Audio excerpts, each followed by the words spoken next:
This is a Zimbabwean spearhead that I learned to make from Aaron Maria in Zimbabwe.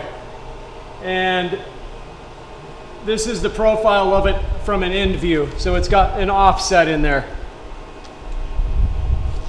So the way you start, you can start with 1/2 inch square or 5/8.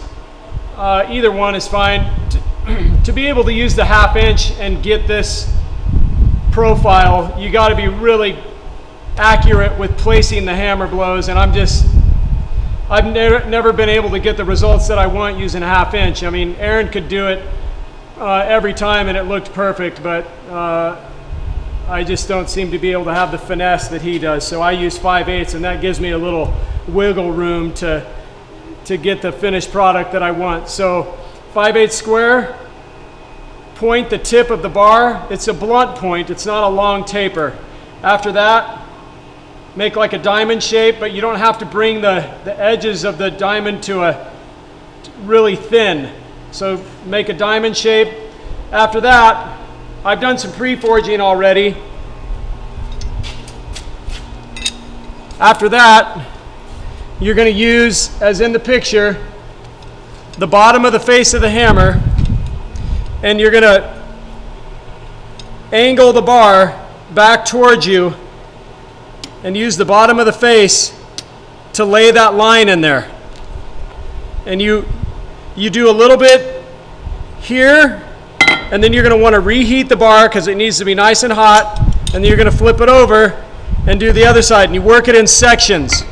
And the real trick to doing this and having it come out right is that this is going to want to twist on you while you're forging it. And if you don't take it to the vise and use your twisting wrench and twist it back to in its axis, you won't be able to get this cross section.